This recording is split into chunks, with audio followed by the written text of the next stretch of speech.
Oke, di sini aku izin untuk menjelaskan terkait kasus keempat di pasien 5, yaitu ada seorang perempuan usia 40 tahun, di mana dia mengalami keluhan utamanya itu ada benjolan di payudara kanan. Nah, untuk RPS-nya didapati benjolan ini cepat membesar dalam 2 bulan, kemudian merasa berat pada payudara, tidak ada nyeri, dan juga tidak ada cairan yang keluar dari puting. Nah, setelah didalami untuk RPD atau riwayat penyakit terdahulu, RPSOS dan juga RPO-nya itu tidak didapati atau tidak ada. Dan di sini saya mengambil hipotesis yaitu tumor Phyllodes, fibroadenoma mammae, dan juga karsinoma mammae.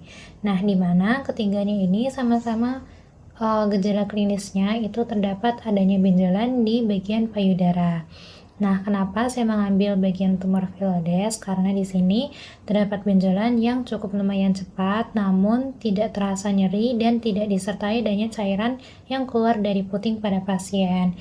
Dimana untuk tumor Phyllodes sendiri, dia itu memiliki kemiripan dan gejala klinis yang khas pada yang mirip dengan fibroadenoma mammae. Nah, kemudian kenapa saya mengambil karsinoma mammae? Karena di sini saya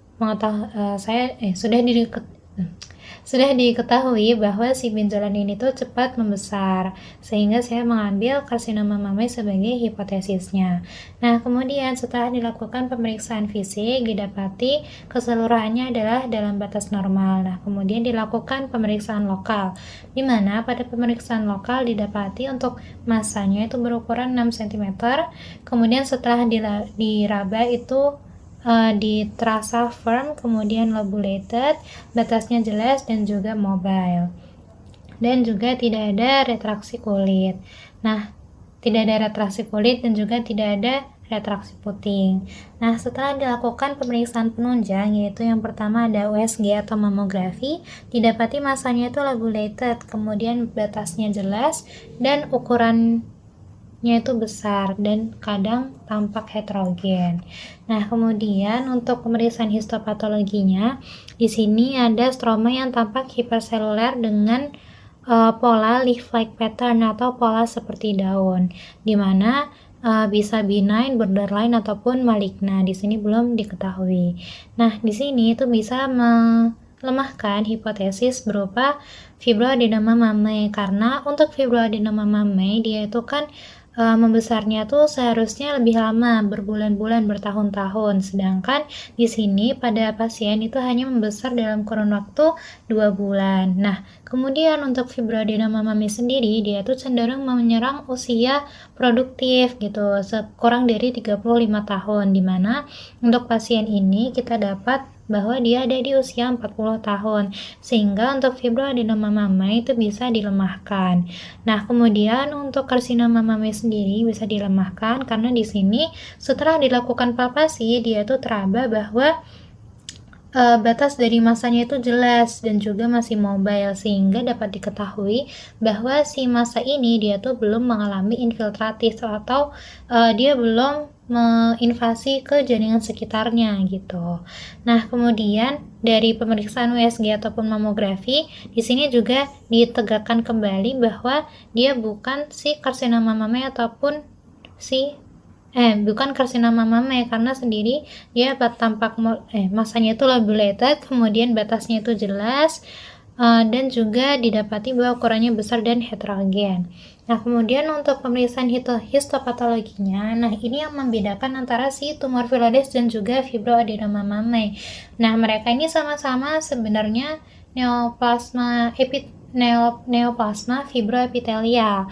Nah, namun yang membedakan adalah kalau si tumor Phyllodes dia itu cenderung fokus pada si hiperseluler dari si stromanya. Namun kalau si fibroadenoma mammae dia itu cenderung yang meningkat proliferasinya itu tidak hanya stroma tapi juga di epitelnya.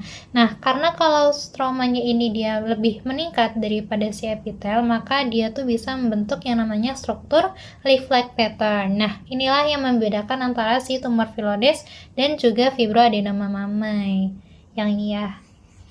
Nah, untuk tumor Phyllodes sendiri dia itu awalnya bisa benign atau jinak, kemudian nanti bisa berkembang jadi borderline dan juga bisa berkembang jadi maligna. Nah, tergantung bagaimana nanti apakah si masanya itu akan dapat melakukan infiltrasi atau tidak. Nah, sehingga di sini didapatkan untuk diagnosis kerjanya adalah tumor filodes. Nah, kemudian di sini saya akan menjelaskan mengenai patogenesis dan patofisiologinya, di mana sudah diketahui bahwa untuk tumor filodes sendiri dia merupakan neoplasma fibroepitelial, di mana dia itu adalah peningkatan proliferasi dari jaringan fibroepitelial yang ada di mamai. Nah, di sini kenapa dapat terjadi? Karena adanya mutasi genetik pada MED12 exon 2 yang dia itu merupakan faktor transkripsi dari sel gitu. Nah, sehingga kalau semisal si MED12 exon 2 ini dia mengalami mutasi, maka hal ini dapat menyebabkan adanya mutasi pada gen pengatur siklus sel. Nah, siklus sel sendiri itu kan kita tahu ada G0, G1, S, G2, M gitu kan, yang mengatur pembelahan ataupun mitosis dari si sel-selnya. Nah, kalau semisal yang mengatur siklus sel ini dirusak, otomatis si stroma ini dia tuh bisa mengalami proliferasi. Nah, sebelumnya normalnya si stroma sama epitel dia tuh punya ada interaksi gitu. Ada interaksi secara parakrin. Nah, secara parakrin ini normalnya si epitel sama stroma itu sama-sama bisa memengaruhi proliferasi keduanya. Makanya kan mereka sama-sama harus seimbang proliferasinya begitu.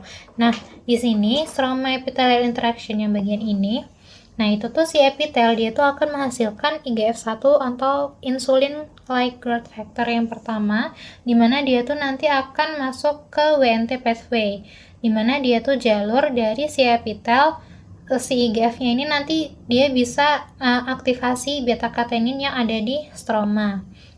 Aduh, kok kehapus ya? Nah, bisa ngeaktivasi si beta-katenin yang ada di stroma. Nah, kemudian selain IGF-1, dia tuh juga ada IGF-2. Dimana untuk IGF-2 ini dia tuh buat stroma yang lebih jauh karena dia sifatnya tuh parakrin, otomatis dia tuh mengandalkan jarak antar si epitel dan juga si stromanya. Nah, kalau IGF-1 ini buat yang deket-deket aja, kalau yang IGF-2 ini buat yang lebih jauh lagi gitu. Nah, kalau semisal dia itu udah masuk ke yang borderline ataupun yang maligna, dia itu nanti si IGF-2-nya itu jadi lebih dominan gitu. Karena kan si stroma itu nanti dia akan lama-kelamaan independen dari si parakrin dari si epitel. Jadi dia nggak akan butuh faktor-faktor dari epitel buat melakukan proliferasi. Nah, karena dia ini belum masuk ke yang borderline ataupun yang maligna, maka dia itu masih bergantung sama si epitel. Nah, kemudian juga ada endothelin 1, di mana dia tuh nanti berfungsi untuk vasodilatasi yang nantinya berfungsi untuk memastikan perfusi ke jaringan yang ada di sekitarnya, baik itu di epitel maupun di stromanya, buat menunjang si stroma untuk berproliferasi. Nah, ketika si stroma ini dia itu mengalami mutasi, dia itu jadi lebih lebih sensitif daripada lebih sensitif daripada normalnya terhadap sinyal parakrin yang dikirim si epitel. Nah, akibatnya apa? Terjadi proliferasi sel stroma. Nah, proliferasi sel stroma ini dia itu nanti akan karena kan sel stroma itu kan dia isinya ada vaskular, jaringan ikat, dan juga lain-lain kan. Nah, di sini dia tuh kalau misal mengalami proliferasi, otomatis fibroblast yang ada di sel stroma dia tuh juga akan mengalami proliferasi. Nah, peningkatan dari adanya jaringan ikat itu akan menyebabkan terasa lebih berat gitu kan. Nah, kemudian proliferasi dari sel stroma itu nanti juga dapat dia tuh juga bisa ngasilin si sel juga bisa ngasilin senyawa buat parakrin ke epitel buat memicu proliferasi dari sel epitelnya secara ringan. Nah, sehingga di sini kan ada ketidakseimbangan antara proliferasi stroma dan juga epitel. Nah, hal inilah yang menyebabkan si stroma itu nanti kan lama-lama membesar nih. Lama-lama membesar, akhirnya dia tuh mendesak dari si epitel-epitel. Nah, epitel itu kan dia yang menyusun atau enggak apa sih komponen dari ductus ataupun saluran kan. Nah, kalau si stromanya ini mendesak si epitel, otomatis stromanya tuh menonjol ke ruang lumen ductus. Akhirnya terbentuklah leaf-like pattern ataupun pola seperti daun. Nah, di sini itu juga bisa tampak lobulated yang ada ditemukan di USG atau mamografi. Nah, itu karena si stroma ini kan dia masih, walaupun dia itu mengalami proliferasi, dia itu masih teratur gitu, makanya dia lobulated. Nah, makanya dia lobulated. Nah, kemudian proliferasi stroma yang melebihi dari proliferasi epitel ini itu kan dia nggak cuma mempengaruhi si epitel doang, tapi dia itu juga bisa mendesak jaringan yang ada di sekitarnya. Ya sebenarnya salah satunya itu juga si epitel ini sendiri sih, sehingga bisa terbentuk adanya pseudokapsul. Di sini tuh pseudokapsul ini sebenarnya bukan kapsul beneran dari si masanya gitu, tapi dia terbentuk dari jaringan yang ada di sekitar masanya. Jadi misalnya nih ada, gimana ya, gini aja deh, ada misalnya ini kelihatan nggak ya, misalnya ini stromanya gitu kan. Nah, di sini tuh sebenarnya ada jaringan-jaringan gitu. Nah, tapi kalau semisal si ini tuh makin membesar, otomatis kan dia tambah besar, akhirnya dia tuh kehimpit-himpit gini kan. Nah, kehimpit-himpit ini tuh yang namanya nanti disebut jadi pseudokapsulnya itu. Nah, kemudian pseudokapsul inilah yang memberikan memberikan apa sih bahasanya, yang tampak tegas gitu, batas tegas dari si masanya.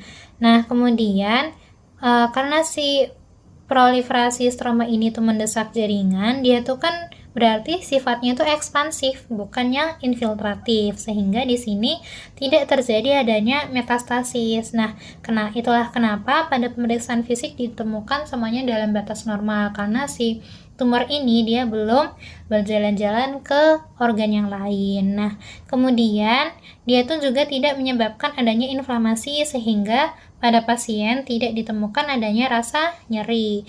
Nah, kemudian karena dia bersifatnya ekspansif bukan infiltratif yang menginvasi jaringan sekitar, makanya si tumor ini dia tuh masih bisa digerakkan atau masih mobile. Nah, kemudian proliferasi sel stroma ini itu juga sebenarnya tidak seragam gitu antara daerah sini, daerah sana, itu sebenarnya nggak seragam. Makanya dia tuh kalau dilihat dari USG atau mamografinya tuh bisa tampak heterogen. Nah, mungkin segitu aja dari saya yang bisa saya sampaikan. Yang penting teman-teman bisa tahu antara perbedaan tumor filodes sama fibroadenoma. Nah, yang penting tuh kayak gini, kalau semisal dia itu kurang dari 35 tahun, lihat dari usianya dulu, itu berarti dia cenderung ke fibroadenoma mammae. Kalau lebih dari 35 tahun, itu berarti bisa ke tumor filodes. Nah, di sini juga bisa dilihat dari ukuran masanya, teman-teman. Jadi kalau semisal dia itu FAM atau fibroadenoma mammae, dia tuh ukurannya cenderung lebih kecil, kurang dari 4 cm.